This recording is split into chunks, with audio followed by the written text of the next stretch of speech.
Assalamualaikum warahmatullahi wabarakatuh. Anak-anak, bertemu kembali dengan Bu Ika. Hari ini hari Kamis, kita akan belajar PLH, Pendidikan Lingkungan Hidup. Nah, pada pertemuan kali ini, apa yang akan kita bahas? Nah, kita akan membahas tentang pencemaran lingkungan. Nah, di sini kita bisa melihat ada dua gambar. Ada dua bagian gambar. Yang pertama ini ada lingkungan tidak tercemar atau yang sehat, dan sebelahnya ini lingkungan tercemar. Nah, kita bisa lihat di sini. Di sini ada seorang yang sedang menghirup udara. Kalian bisa bayangkan kalau kalian berada di sini, udaranya sangat sejuk, sangat bersih, ya. Nah, bagaimana dengan di sebelah sini? Apabila kalian berada di tempat seperti ini, kamu menghirup udara, apa yang kamu rasakan? Ya, kamu akan merasa sesak, batuk-batuk, perih di mata. Nah, ini disebabkan karena udara di sini sudah tercemar, ya. Selanjutnya kita lihat sungai. Nah, sungai ini di daerah pedesaan, sungai adalah sebagai sumber air yang digunakan masyarakat di desa. Mereka menggunakan untuk mandi, untuk memasak, mencuci, dan bahkan juga dipakai untuk irigasi atau mengairi sawah, ya, lahan sawah persawahan mereka.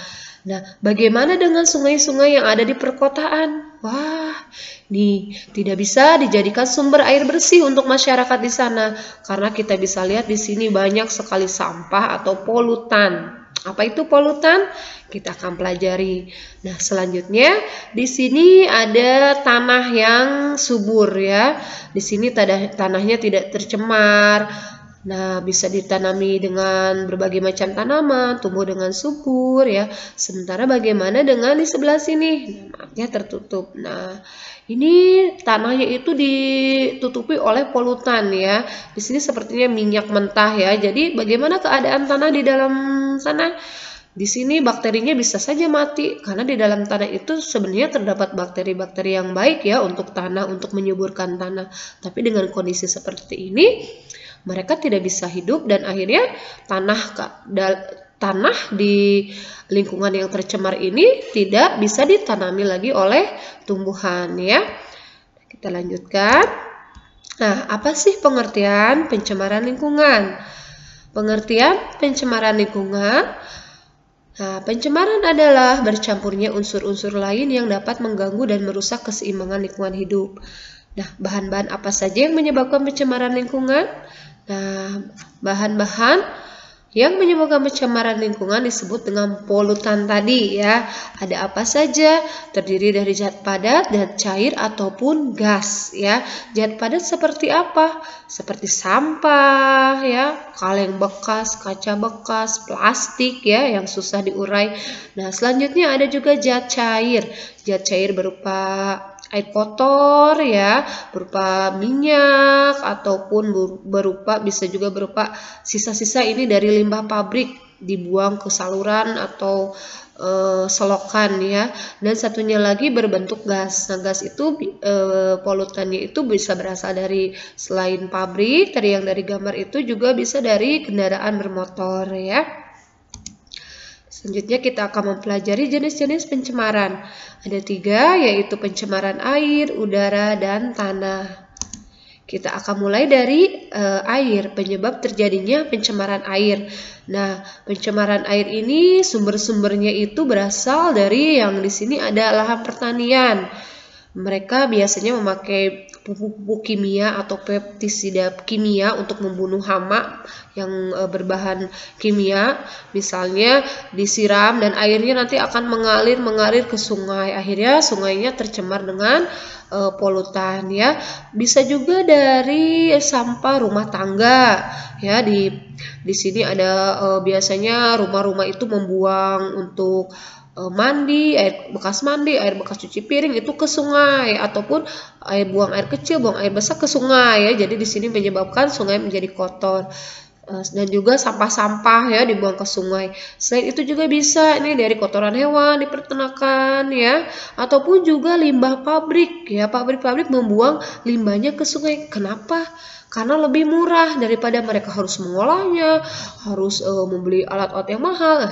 Mereka membuangnya ke sungai ya, tapi akibatnya sungai menjadi tidak sehat atau tercemar.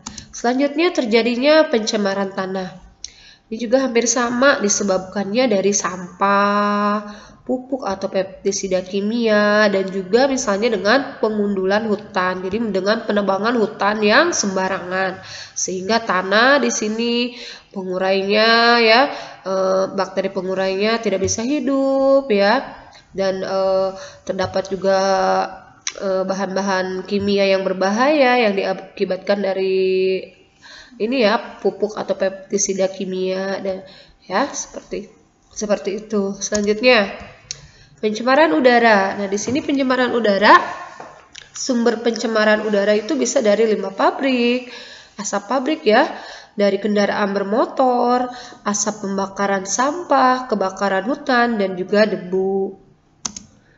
Nah, sekarang bagaimana cara pencegahan pencemaran air? Salah satunya yaitu jangan membuang cairan kimia atau polutan ke sungai. Tidak membuang sampah rumah tangga atau limbah pabrik ke sungai, saluran air, dan selokan. Tanamlah pohonan di sepanjang aliran sungai.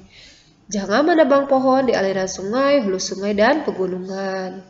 Selanjutnya memiliki perilaku menjaga lingkungan dan juga disiplin ya. Dan selanjutnya pabrik dan industri tidak membuang limbahnya ke sungai. Selanjutnya pencegahan pencemaran tanah. Di sini ada gambarnya sedang apa? Reboisasi. Apa itu reboisasi? Menanam kembali lahan yang kosong dengan tanaman atau pohon ya.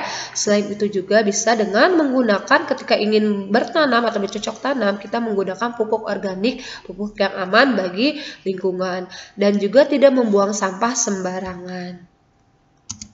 Selanjutnya mencegah pencemaran udara. Bagaimana caranya? Nah, karena udara yang tercemar itu mengandung banyak karbon dioksida, otomatis untuk menyeimbangkannya kita harus banyak menanam pohon, karena pohon itu sebagai penghasil oksigen ya.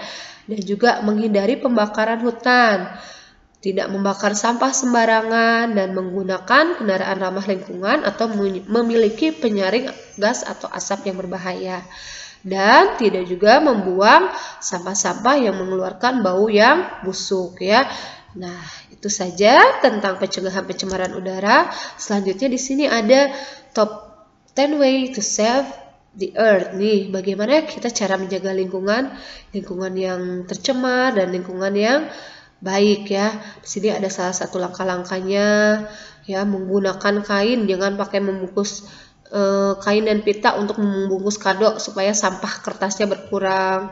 Bawa botol minum ya, terus ini jadi anggota perpustakaan supaya kita nggak beli-beli buku. Ini kenali tetangga supaya kita lebih peduli. Pakai kendaraan atau sepeda ya, mengurangi kendaraan bermotor dengan bersepeda atau jalan kaki. Beli sayur atau buah lokal, atau juga lebih baik menanam sendiri. Bawa tas belanja, terus ini sering berjalan kaki ya, dan juga ada lagi yang lainnya ya. Anak-anak, itu saja penjelasan PLH dari Bu Ika. Semoga bermanfaat bagi kalian ya. Terima kasih atas perhatiannya. Semoga kalian tetap semangat dan tetap sehat walau belajar dari rumah. Assalamualaikum warahmatullahi wabarakatuh.